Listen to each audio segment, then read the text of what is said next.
우리 찾으셨으면 저와 여러분이 한 절씩 교도하도록 하시겠습니다. 그 지역의 목자들이 밤에 밖에서 자기 양떼를 지키더니 주의 사자가 곁에 서고 주의 영광이 그들을 두루 비추매 크게 무서워하는지라. 천사가 이르되 무서워하지 말라.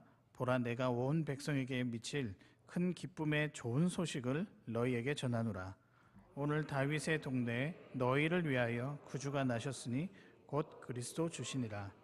너희가 가서 강보에 쌓여 구유에 뉘어 있는 아기를 보리니 이것이 너희에게 표적이니라 하더니 호련히 수많은 천군이 그 천사와 함께 하나님을 찬송하여 이르되. 같이 읽겠습니다. 지극히 높은 곳에서는 하나님께 영광이요 땅에서는 하나님이 기뻐하신 사람들 중에 평화로다. 아멘. 오늘의 말씀은 그가 오신 이유입니다. 여기서 말하는 그는 누구일까요? 여러분이 잘 알고 있는 예수님입니다. 이 예수님이 이 땅에 오신 이유는 무엇일까? 오늘 본문에서 11절에서 이야기를 하고 있는데요. 우리를 위해서, 즉 너희를 위해서라고 이야기를 하고 있습니다. 오늘 다윗의 동네에 너희를 위하여 구주가 나셨으니 곧 그리스도 주시니라. 예수님께서 이 땅에 오신 이유를 한 구절로 압축해서 이야기를 하면 너희를 위해서, 즉 우리를 위해서라고 이야기를 하고 있습니다. 사랑하는 여러분, 여기에다 우리 이름을 한번 넣어볼까요? 우리를, 너희를이라고 하는 여기에다가 여러분들의 이름을 한번 넣어봤으면 좋겠습니다. 누구를 위해서? 주영이를 위해서. 제가 제 이름을 이야기하는데 굉장히 어색하네요. 이 시간 한번 제가 여러분에게 질문하면은 여러분이 마음속으로든 작은 소리로 누구를 위해서 자기 이름을 넣어서 한번 표현해 보았으면 좋겠습니다. 제가 질문 드리겠습니다. 예수님께서 이 땅에 오신 이유는 무엇일까요? 네, 굉장히 어색하시죠. 그러나 사실입니다. 여러분 한 사람 한 사람의 이름에 붙인 여러분들을 위해서 우리 주님께서 이 땅에 오셨습니다. 누군가가 나를 위해 애를 많이 써주고 선물도 주고 마음을 주고 기도하고 사랑을 베풀어 준다면 그 자체로 참 감동이요 또 힘이고 또 은혜가 많이 될 때가 있습니다. 여러분, 우리가 살아가면서 나를 위해 주는 사람은 참 많습니다. 부모님도 계시고 형제도 있고 친구도 있고 동료들도 있습니다. 처음에는 마음이 넉넉해서 실수해도 용서해 주기도 하고 이해해 주기도 하고 때로는 부족할 때 나의 빈자리를 채워주는 사람들이 부모고 친구고 가족이고 또 동료라고 할 수 있습니다. 그러나 언제나 그럴 수 있을까요?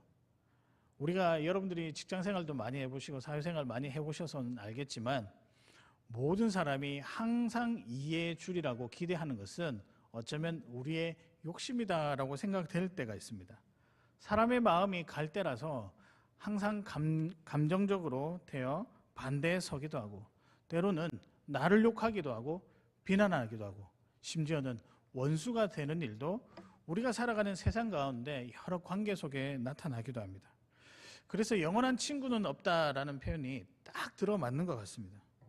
그러나 여러분, 딱 한 분만큼은 다른 것 같아요.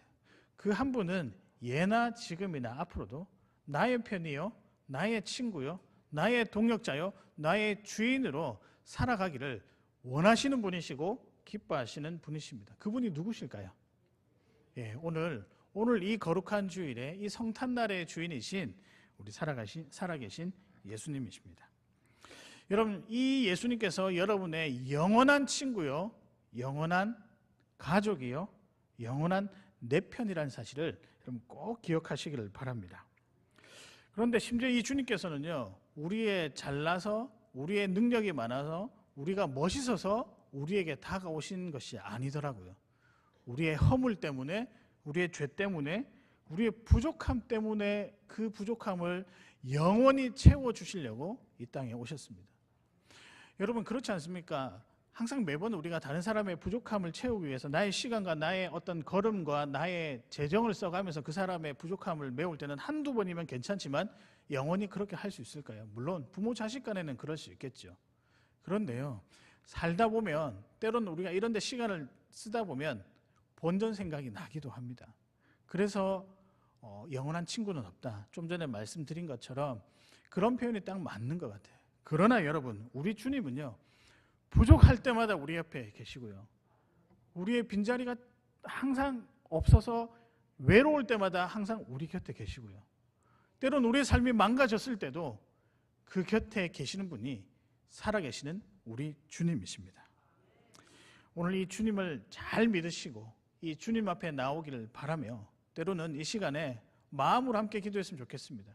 우리 가족들 중에 아직까지 이 주님의 오심을 참 함께 이 자리에 하지 못하는 안타까움이 있는 가족들이 있다라고 한다면 여러분 그분들을 위해서 우리 가족들을 위해서 마음 깊이 응원하고 격려하고 기도하는 시간들로 채워졌으면 좋겠습니다. 오늘은 항상 나의 편이 되시는 우리 주님이 탄생하신 날입니다. 그런데 여러분 이 탄생의 의미가요 단순하게 태어났다 이 정도 의미가 아닌 것 같아요.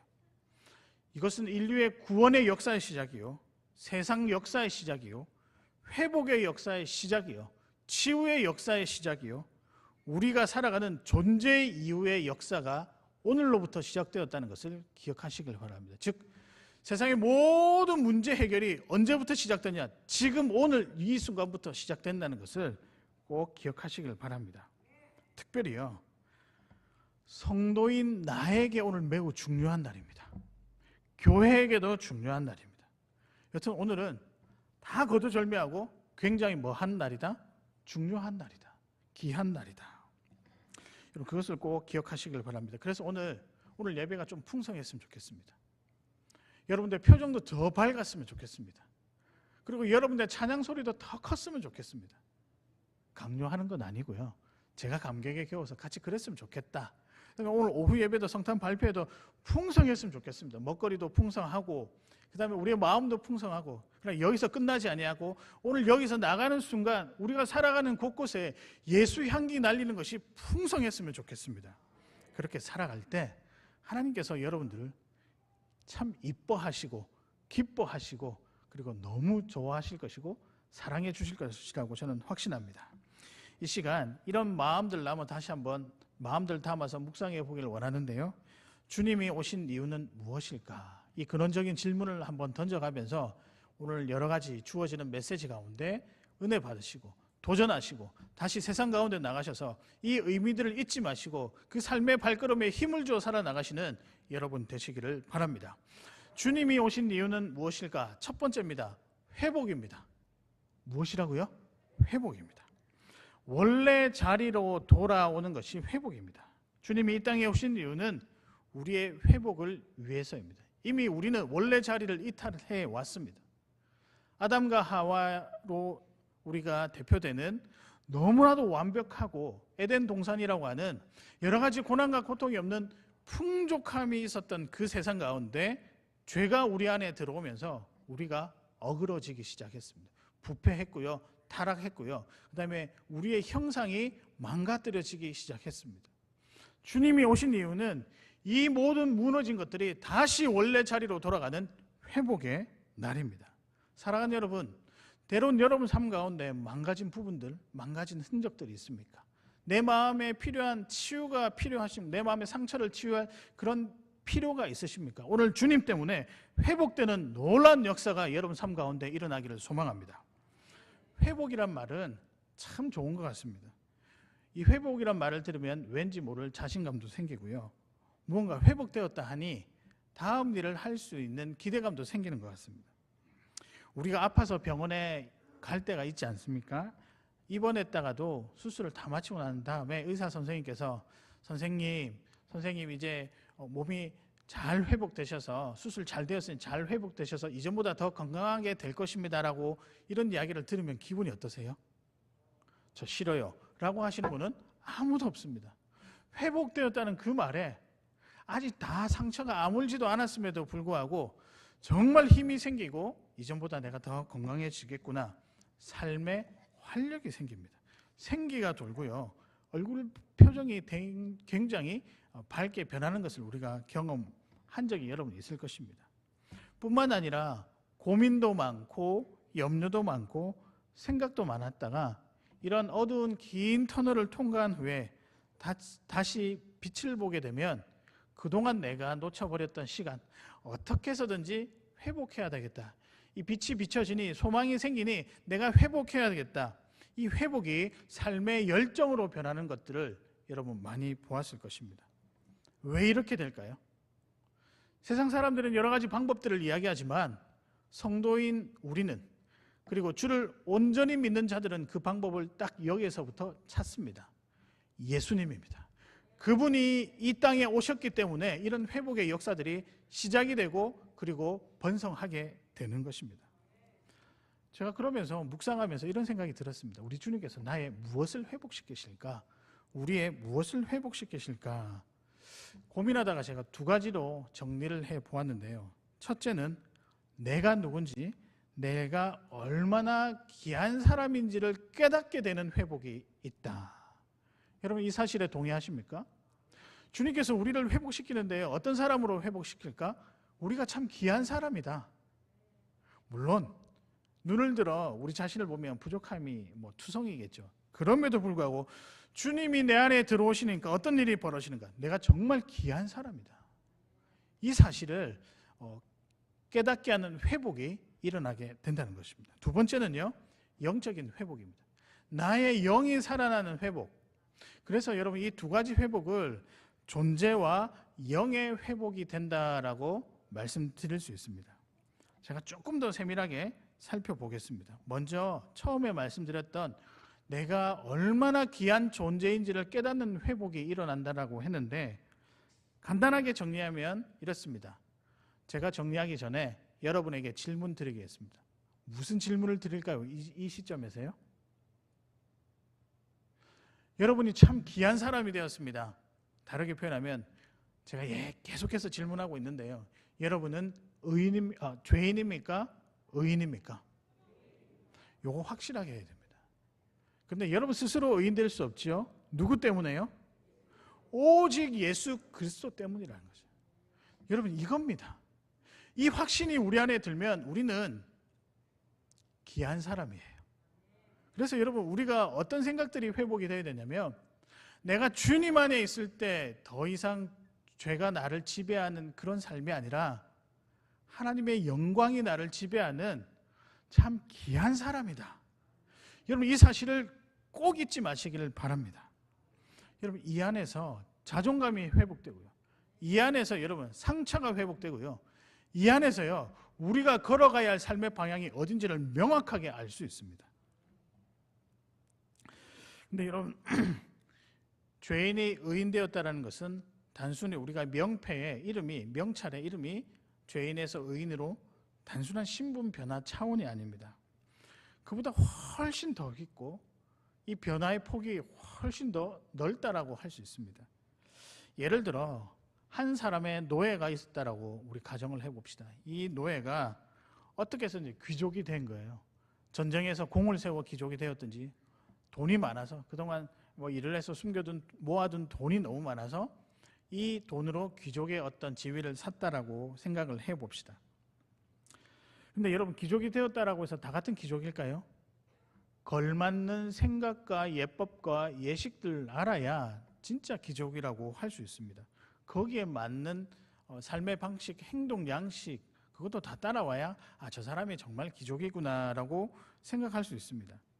서류상으로 변화된 것이 귀족이 아니라 삶 전체가 거기에 걸맞게 변화되는 것이 귀족입니다. 마찬가지로 우리도요 변화해야 되는데 어떻게 해요? 죄인이 아니라 의인에 걸맞게 변화하는 것이 정말 필요하고 이것이 회복이라는 사실입니다. 여러분 그래서요 생각도 바뀌어야 되고 행동도 바뀌어야 되고 우리의 언어도 바뀌어야 되고 우리의 마음도 바뀌어야 되고 우리의 여러 가지 것들이 주님이 원하시는 대로 바뀌는 것이 정말 회복의 모습이다. 제가 그래서 이런 말을 한번 지어보았습니다. 회복은 사람에서 성도로 되는 것이 회복이다. 여러분 동의하십니까? 우리는 이전에 사람으로 살아왔지만 주님 안에 들어오니 우리는 성도로 회복된 것, 이 상태가 참 회복이다라고 말씀드릴 수 있습니다. 그래서 여러분 회복은 우리가 성도가 되는 것이 회복이라고 말씀드리고 싶습니다. 두 번째 회복은 영의 회복입니다. 여러분 영의 회복이 무엇일까요? 우리가 경건하게 되고 거룩하게 되는 건 다 맞습니다. 그런데 영의 회복, 하나님의 관점에서 볼 때는 사람답게 되는 것이 영의 회복입니다. 다른 게 아니고요. 내가 사람답게 살아가는 이 모습으로 회복된다면 상식이 통하고 내 상식이 다른 사람들과 함께 살아갈 때 부딪히지 않게 살아가는 것, 사람답게 살아가는 것이 영의 회복입니다. 여러분, 그래서 우리 주님께서는요, 이 땅에 오신 이유를 이렇게 이야기합니다. 너희가 사람답게 살 수 있도록 내가 이 땅에 왔다라고 말하고 있습니다. 여러분, 그렇다면 또 궁금해집니다. 사람답게 사는 것은 무엇일까요? 다른 여러 가지 의미가 있겠지만 저는 이것이라고 확신합니다. 믿음으로 이겨내는 힘을 가진 사람. 여러분, 이게 사람 아닐까요? 나중에 이야기하면 이게 성도잖아요. 믿음으로 이겨내는 힘을 가진 사람. 여러분, 영적으로 무너졌다는 것은 믿음으로 견딜 힘이 부족해진 상태를 영적으로 무너졌다라고 이야기를 하는 거예요.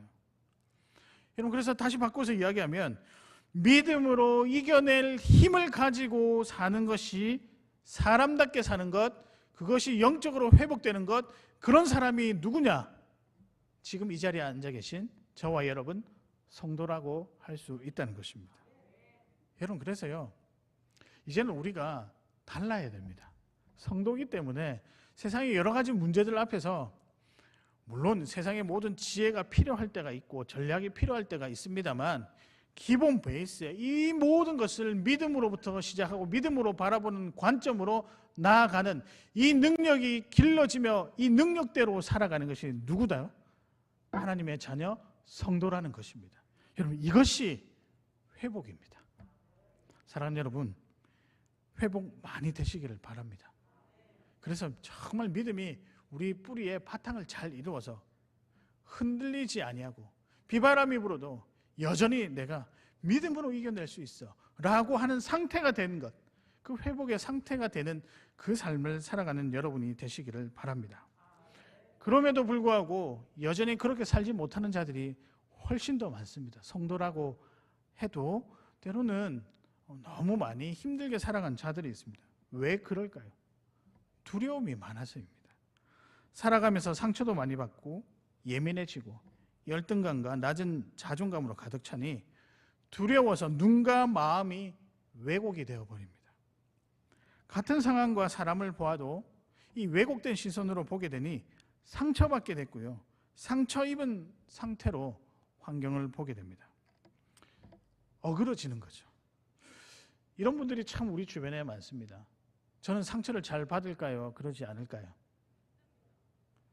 저는 항상 당당하게 살아나가서 상처를 별로 잘 받지는 않습니다. 제일 상처받을 때는 밥을 안 줄 때 상처를 받지 다 괜찮습니다. 밥을 좀 늦게 줘도 제가 그거는 좀 참을 수 있는데요. 근데 많은 사람들이 우리가 상처 가운데 살아가죠. 왜냐하면 두려워서요. 이 두려움이 꼬리에 꼬리를 물고 더 우리를 두렵게 만들어서 더 상처 가운데 들어가게 합니다. 그래서 여러분, 회피하는 것이 이게 두려워서 생기는 것이고 이것이 여러분 영적으로 무너진 상태를 진단하는 하나의 방법이 될 수 있다. 그러나 여러분, 우리 삶에도 이렇게 살아가는 게 너무 조금 힘들잖아요. 때로는 그 사람들 보면 이렇게 살아간 자들 보면 마음이 아프기도 하고 안타깝잖아요. 반전이 일어납니다. 언제요? 오늘 이 자리예요. 누구 때문에요? 예수 그리스도 때문에 일어난다는 것입니다. 예수님께서 우리에게 다가오시면요, 우리의 마음의 자리를 잡으면 변화가 일어납니다. 왜곡된 것이 바르게 보이고요, 상처가 아닌 담대함으로 나가게 되고요, 세상의 이 어두운 면만 보던 이 마음들이 밝고 긍정적인 면으로 바뀐다는 것입니다. 여러분, 이것이 회복입니다. 이것이 원래 우리가 예수님께서 우리를 지으셨을 때 만들어 놓으셨던 원래 모습입니다. 이제는 이 모습을 회복하기 위해서는 우리 주님이 필요합니다. 사랑하는 여러분, 우리 주님께서 왜 오셨을까요? 여러분을 귀한 존재로 다시 만들기 위해서, 회복시키기 위해서 오셨습니다. 그래서 오늘은요, 정말 회복의 날입니다. 회복한 사람의 표현이 어떨까요? 그 모습이 뭘까요? 정말 기쁨이고 정말 감사하고 뭔가 저거 표현을 하고 싶은데 이게 문구가 생각이 안 나요. 너무 기뻐서 하는 잔치가 벌어지는 것입니다. 저는 오늘 우리 교회가 지금 이 순간부터라도 잔치가 되었으면 좋겠습니다. 이 예배 시간과 오늘 예배 우리 성도님들이 돌아가는 이 시간까지 잔치가 되었으면 좋겠습니다. 이렇게 회복의 삶을 살아가시는 우리 귀한 성도님들 되시기를 주님의 이름으로 축복합니다. 우리 주님께서 나의 무엇을 위해 이 땅에 오셨을까요? 두 번째입니다. 행복입니다. 짧죠? 행복입니다. 행복. 여러분의 행복을 위해서 주님께서 오셨습니다. 사랑하는 여러분, 우리 주님 잘 믿으시고 행복을 경험하시는 귀한 성도님들 되시기를 바랍니다. 여러분은 언제가 제일 행복하신가요? 네, 우리 집사님은 아멘 하실 때 제일 행복하신 것 같아요. 여러분 언제가 제일 행복하신가요? 학창 시절 행복하셨습니까? 아, 그렇군요. 결혼생활 행복하다는 분인데 차마 결혼생활 행복하시죠? 네, 더 이상 말은 안 하겠습니다. 사람마다 참 다양한 상황에 놓이는 것 같습니다. 저한테도 한번 물어봐 주십시오. 저는 언제 행복할까요? 방금 누굽니까? 저는 지금 행복합니다.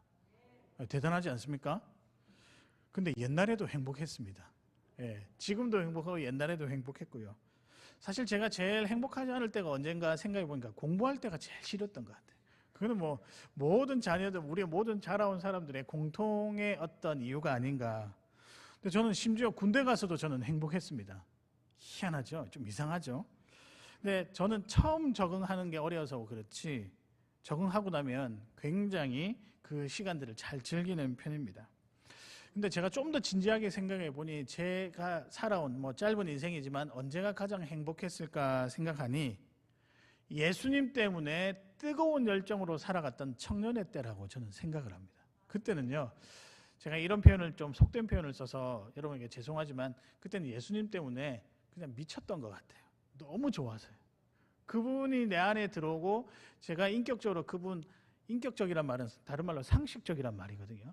상식적으로 이분이 하신 모든 일들이 사실처럼 느껴지고 정말 또 나에게 사실로 다가왔었을 때 그때 여러분 받았던 감격은 제가 잊을 수가 없습니다. 친구들과 함께 사람이 보든 안 보든 시계탑 밑에, 학교 시계탑 밑에서 같이 기도회도 만들고 학교를 위해서 기도하고 우리의 나라와 민족을 위해서 기도하고 우리 주변의 친구들을 위해서 기도하고 교회를 위해서 기도했던 때가 있습니다. 너무 즐거웠어요. 지금도 그때로 돌아가고 싶다라는 생각을 가끔 하게 됩니다. 하루하루가 기뻤던 것 같습니다. 왜일까요? 주님이 제 안에 들어오셨기 때문입니다. 그분이 들어오니까요, 이전에 누리지 못했던 감정, 행복의 감정을 그때서야 누렸던 것입니다. 조금 살아오다 보니 계산해야 될 것들도 있고 내 이기심이 많이 커져서 정말 말씀을 있는 그대로 받아들이기보다는 계산하고 필요할 때마다 합리적으로 여기 붙였다 저기 붙였다 하다 보니 행복이 조금 부족할 때가 있습니다. 목사인 저에게도 그런 갈등들이 있습니다. 그러나 여러분, 우리 주님이 근원적으로 우리 안에 들어오시면요, 마음 깊은 곳에서 우러나는 이 어떤 내가 표현을 할 수 없을 정도의 행복이 분명 우리에게 있습니다. 여러분, 이 행복의 감격 때문에 사랑을 알게 하고 사랑을 품게 되고요, 사람을 품게 되고 헌신의 걸음을 걷기 시작했습니다. 그리고 이 감격이 단순하게 이 행복이 나만 바꾸는 게 아니라 내 주변 사람들도 바꾸는 일들이 일어났습니다. 여러분, 주변을요 어떻게 바꾸는 줄 아십니까? 여러분이 주님 안에서 즐거워하고 행복하면요, 반드시 여러분 주변 사람들은 저 사람 왜 저러지? 저 사람이 믿는 저게 무엇일까라고 자석과 같이 끌려올 때가 있습니다. 그때가 성령의 임재하실 때입니다. 여러분, 그러니까 행복이, 우리가 행복해야 하는 이유가 사실은 굉장히 무겁지만 굉장히 또 유쾌하다는 것 여러분 기억하셨으면 좋겠습니다. 여러분 때문에 여러분 가정이 바뀌고요, 교회 공동체가 바뀌고 세상 모든 사람이 행복하게 됩니다. 얼마나 위대한 일입니까? 믿지 아니한 자들은 예수님 한 분 오셨다고, 사람 한 사람이 이 땅에 오셨다라고 뭐 그렇게 대단하냐, 뭐 그렇게 그분이 영향력이 있어서 세상을 바꾸냐라고 하겠지만, 여러분 우리가 역사를 통틀어 보았을 때 세상의 중심에 교회가 있었고요, 성령의 임재하심이 있었습니다. 그래서 유럽사는요, 유럽에 있는 역사를 우리가 다른 말로 교회 역사라고 합니다. 그만큼 하나님이 주도적으로 움직이고 있습니다. 지금 우리 세상의 역사도 우리가 움직이는 것 같죠? 위대한 몇 사람으로 움직이는 것 같죠? 아닙니다. 예수님이 움직이고 계십니다. 보이지 않는 손길이지만 너무나도 강력하게 한 사람 한 사람, 성도 한 사람으로 행복하게 하여 그 행복에 겨운 그 마음들이 복음을 타고 복음을 알지 못하는 전 곳곳에 지금 퍼져나가고 있는 것입니다. 그래서 여러분, 이런 생각이 문득 들었습니다. 우리는요, 저도 그렇고 여러분들도 그렇고 선교사님들도 아마 별명을 하나 짓는다면 행복 전도사가 아닐까. 그 앞에 괄호 붙이고 주님이 주시는 행복 전도사가 아닐까라는 생각을 해봅니다. 요한복음 4장 14절에 보면 내가 주는 물을 마시는 자는 영원히 목마르지 아니하리니 내가 주는 물은 그 속에서 영생하도록 솟아나는 샘물이 되리라. 영원이라는 말, 이것을 다르게 표현하면 행복입니다. 여러분, 우리 주님이 주시는 행복이 진짜 행복입니다. 돈이 우리를 행복할 수도 있게 하죠. 일시적입니다. 여러 가지 우리가 누리는 것들이 행복할 수 있게 하죠. 그러나 영원하지는 않습니다. 우리 주님이 주시는 행복이야말로 영원합니다. 저는 이 행복을 생각할 때마다 이 문구가 계속 떠올라요. 사람답게 여김받는 행복. 저는 행복이라고 할 때 행복을 어떤 개념을 좀 압축해서 우리에게 이 머릿속에 집어넣는다라고 한다면 행복은 어떤 거냐? 우리가 사람답게 여기는 것뿐만 아니라 여김을 받는 것이 진짜 행복이라고 생각합니다. 저는 사람에 대한 관심이 참 많습니다. 그래서 그런지 몰라도 모든 사람이 행복할 권리가 있다란 말이 저는 굉장히 사실 도전이 되고 위로가 됩니다. 물론 저는 목사이기 때문에 모든 사람이 주님 안에 있을 때 행복할 권리가 있다라고 저는 붙이고 싶습니다. 저는 교회 공동체도 이것을 지향해야 된다고 생각합니다. 제가 여기 다음 주 되면 바뀔 거거든요. 아주 이쁘게 바뀔 겁니다. 여기 저 큰 현수막이요. 사람과 공동체입니다. 사람을 뭐 하고요? 제가 억장이 무너집니다. 제가 제일 중요하게 생각하는 거라고 했는데 사람을 뭐 하고요? 소중히 여기는 거예요. 공동체를 뭐 하는 거라고요? 품는 겁니다. 이거는 어린아이에서부터 노년에 이르기까지 창원교 성도라면 확실하게 여러분 가지고 가야 할 우리 교회 철학입니다. 중요한 철학입니다. 세상은 그러지 못해도 우리 교회 안에서만큼은 사람을 귀하게 여기고 사람 귀하게 여김받는 이런 행복이 있어야 될 줄로 믿습니다. 여러분, 그래야 우리 교회 믿지 아니한 자들이 와서 야, 사람 귀하게 여기는 은혜가 여기 있구나. 여러분, 그게 위로고요. 그게 회복이고 그게 행복입니다. 그게 주님이 원하시는 뜻입니다. 세상은 여전히 전쟁 중입니다. 인종차별도 있고요. 저도 차별 받아 보았습니다. 참 기분 안 좋아요. 정치적으로도 좌우가 대립되어 있고 계층 간의 갈등이 보이고 서로 이기적이게 되고 점점 행복을 누릴 조건들이 사라져 버립니다. 그 와중에 나만 좀 배려하면, 다른 사람들을 배려하면 손해보지 않을까라고 하는 위축감도 드는 것도 사실입니다. 우리 교회 공동체도 마찬가지입니다. 조금 착해 보이거나 부족해 보이면 만만하게 생각을 합니다. 실력으로 사람을 평가하기도 합니다. 여러분, 전도를 잘 못하면 어떨까요? 괜찮습니다. 저도 전도 잘 못합니다. 근데 제가 전도 잘 못한다라고 해서 힘들어 할까요? 아닙니다. 저는 전도 말고 다른 걸 잘합니다. 전도를 잘하시는 분은 전도 말고 또 다른 걸 못할 수도 있어요. 여러분, 이것들이 하나씩 이것들이 모여서 하나로 만드는 것이 하나님께서 우리에게 원하시는 공동체를 이끌어가는 모습입니다. 여러분, 제가 전도 못한다고 저를 비난할 사람 이 세상에 아무도 없습니다. 비난한다 한들 저는 그 사람 말을 듣지 않을 것입니다. 여러분, 왜냐하면 각자가 받은 달란트가 다 다릅니다. 각자가 느끼는 행복의 조건들, 행복의 모습들도 다 다릅니다. 찬양 못하면 어떻습니까? 저도 늘 찬양 잘하고 싶은 욕구가 있습니다. 좀 잘하고 싶다. 저도 우리 신집사님처럼 노래 진짜 잘하고 싶어요. 그래서 혼자서 이렇게 찬양, 제가 평일날 와서 이제 불러보면요, 제 목소리 듣고 제 목소리에 기절할 뻔했습니다. 너무 못해가지고. 근데 목소리 시원찮아도 하나님이 제 찬양 받으실까요? 안 받으실까요? 왜요? 하나님을 향한 뜨거운 마음 때문이에요. 실력이, 경험이 행복을 만들지는 않습니다. 우리 주님 보십시오. 그분께서 행복을 만드시는 모습은 어떨까요? 이 땅 가운데 성육신 하셨잖아요. 가장 낮은 곳으로 오셔서 뭐 하셨을까요? 섬기셨잖아요. 여기에 행복이 있다는 것입니다. 사랑하는 여러분, 주님이 왜 오셨을까요? 여러분의 행복을 위해서 오셨습니다. 이 사실을 기억하시면서 오늘도, 내일도, 모레도 주님 앞에 가실 때까지 행복을 많이 누리시는 우리 사랑하는 귀한 성도님들 되시기를 주님의 이름으로 축복합니다. 특별히요, 사람답게 여기는 행복이 우리 가운데 많이 있었으면 좋겠습니다. 그렇게 살아가신 여러분 되시기를 바랍니다. 마지막입니다. 주님께서 이 땅에 오신 이유는 무엇인가? 아주 원론적인 이야기인데요, 영원한 삶을 위해서입니다. 누구의 영원한 삶일까요? 이 자리에 앉아있는 저와 여러분입니다. 우리 주님께서 우리에게 영원한 생명과 삶을 허락해 주셨습니다. 우리 주님께서 허락해 주셨습니다.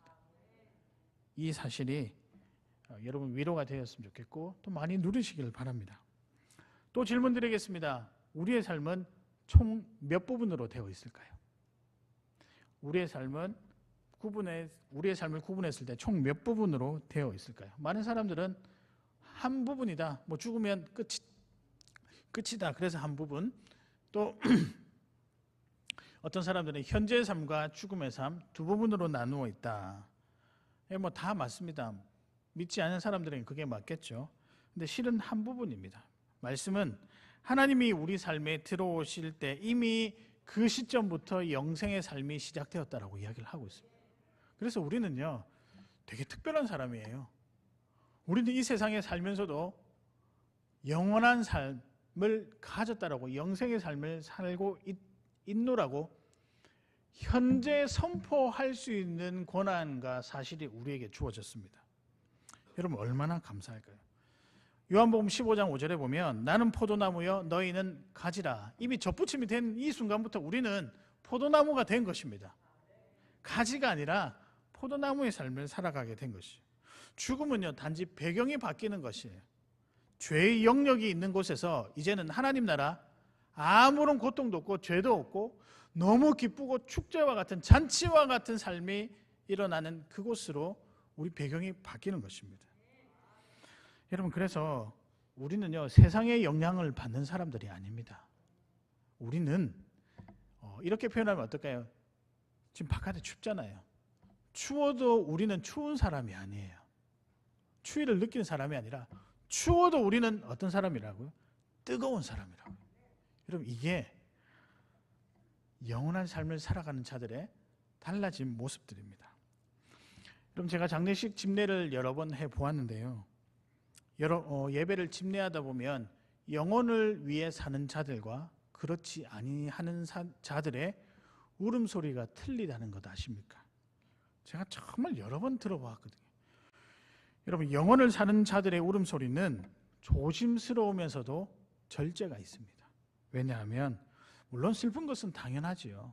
가족과 이별을 해야 되니까 그 슬픔, 친구와 이별을 해야 되니까 그 슬픔 얼마나 이루 말할 수 있겠습니까?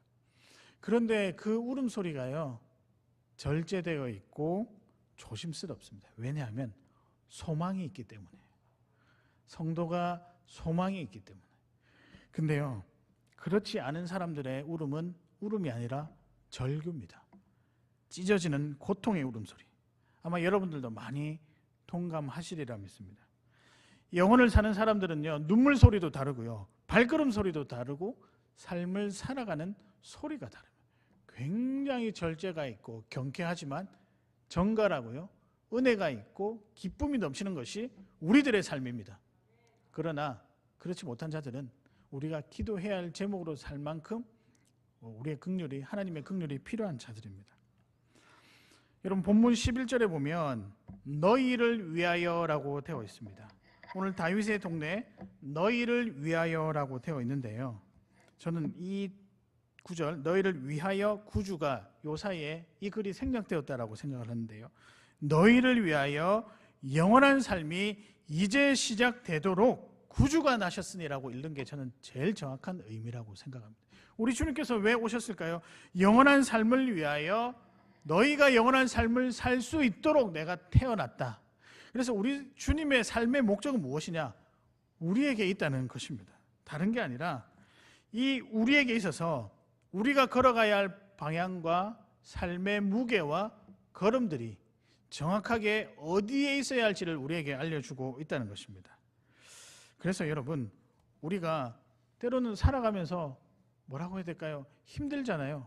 힘들기도 하고 피곤하기도 하고 모든 것을 내려놓고 싶을 때가 참 많지 않습니까? 그 반대로 우리는 너무 편하게 살고 싶고 좀 더 행복을 더 누리며 살고 싶고 슬픔과 염려가 없고 감사와 기쁜 그 길을 걸어가고 싶습니다. 그런데 이전에는 우리가 걸어갈 수 없을 거라고 생각을 했었는데 이제는 확실하게 걸어갈 수 있어요. 그래서 그 삶의 이름을 영원한 삶이라고 부르는데 누구 때문에요? 우리 주님 때문이라는 것입니다. 여러분, 이제 우리가 이 길을 걸어가야 됩니다. 설교 막바지에 있는데요, 이 길을 그냥 걸어갈 수 없습니다. 여러분이 해야 할 일이 한 가지가 있습니다. 오늘 제가 설교에서 가장 강하게 말씀드리고 싶은데요, 이것입니다. 예수님 잘 믿으십시오. 우리가 영혼의 삶을 그냥 걸어갈 수 없습니다. 택했으니 반응을 해야 돼요. 주님께서 초대하셨으니 그 자리로 나아가야 돼요. 이게 무엇인가? 예수님 잘 믿는 것입니다.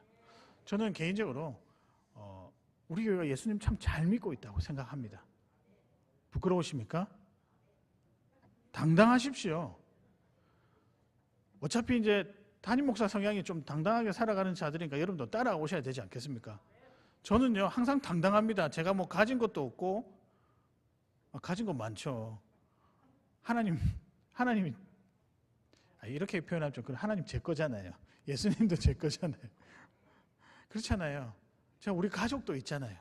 우리 같이 신앙생활하는 우리 성도님들도 계시잖아요. 뭐가 부족하겠습니까? 말은 이렇게 했지만 또 여러 가지 어려움 앞에서 저도 무너질 때가 있죠.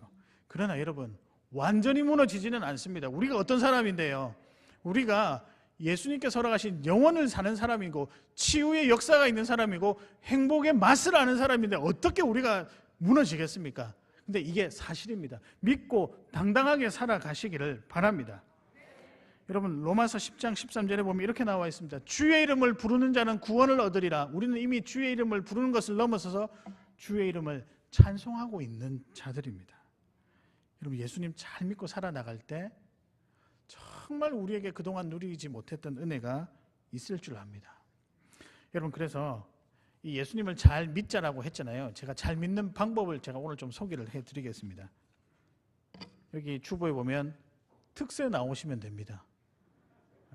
아니, 왜 웃으십니까? 저는 좀 진지하게 말씀드리는데요, 특세에 보면 하나님의 이름을 부르라. 제가 이게 입이 근질근질해가지고 첫째 날 그 하나님의 이름, 어떤 이름을 불러야 될지 하나만 딱 알려드릴게요. 여호와, 혹시 아시는 이름이 있습니까? 여호와 이레입니다. 준비하시는 하나님. 두 번째부터는 안 가르쳐 드리려고요. 특세 오시면 가르쳐 드릴게요. 하나님의 이름을 부르는 이유는 그분이 우리의 아버지 되시고 그분이 나의 전부 되시기 때문입니다. 소답동에 쭉 올라가면 여러분 저 위에 가면 터널이 하나 있습니다. 그 터널 이름이 뭔지 아십니까? 어떻게 저보다 많이 사셔놓고 그 터널 이름을 모르시는지 제가 알려드리겠습니다. 제가 가르쳐드리겠습니다. 행복터널입니다. 아니, 제가 지은 게 아니고요, 저기 진짜 행복터널이라고 쓰여져 있습니다. 기찻길 끝에 터널이 있는데 저희가 교육자들이 한 번씩 커피 한 잔 들고 산책 겸 이렇게 갈 때가 있습니다. 근데 터널이 굉장히 좀 길더라고요. 중간쯤 가다 보면 참 어둡습니다. 그래서 아마 어린아이들을 데려오면 좀 무서워할 수 있겠다라는 생각이 듭니다. 그런데 그 끝에 빛이, 출입구가 보이니까요, 마음이 이상하게 편하더라고요. 아, 저기로 가면 이 터널을 벗어날 수 있겠구나. 네, 여러분, 터널 끝에 빛으로 오신 분이 누구실까요? 우리 인생의 터널이라고 하는 그곳 끝에 그 빛으로 오신 분이 오늘 저와 여러분이 찬양하고 섬기는 예수 그리스도라는 사실입니다. 여러분, 마음속에 여러 가지 힘든 것도 있고 때로는 말 못할 사연들을 가진 자들도 있습니다.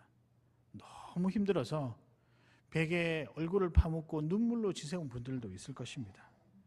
그러나 오늘 우리 주님께서 행복 터널 끝에, 여러분의 터널 끝에 빛으로 기다리고 계십니다.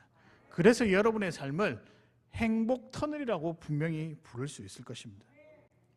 약속하셨습니다. 우리가 영원할 것이고 너희가 축복받은 자라고 약속하셨습니다. 그 약속의 증거가 오늘입니다. 오늘 주님께서 이 땅에 태어나셨습니다. 누가복음 2장 11절에 여러분이 읽었던 그 구절에 오늘 다윗의 동네에 너희를 위하여 구주가 나셨으니 곧 그리스도 주시니라. 이 예수님이 여러분을 향해 오셨다는 사실에 감격 받으시고 힘을 내시고 또 은혜 받으시고 기쁨으로 감사로 살아가시는 우리 귀한 여러분 되시기를 바랍니다. 말씀을 정리하겠습니다. 오늘의 말씀은 그가 오신 이유입니다. 첫 번째는 무엇일까요? 회복입니다. 여러분 회복되는 은혜가 있기를 바랍니다. 두 번째입니다. 행복입니다. 사람답게 여김받는 행복이 우리 교회와 우리 삶 가운데 나타나기를 소망합니다. 마지막은요, 영원한 삶입니다. 그래서 우리는 질적으로 완전히 다른 자들입니다. 오늘은 귀한 잔치의 날입니다. 초대받았습니다. 마음껏 누리시기를 바랍니다. 오늘 오후 예배 발표도 그 감격을 마음껏 표현하는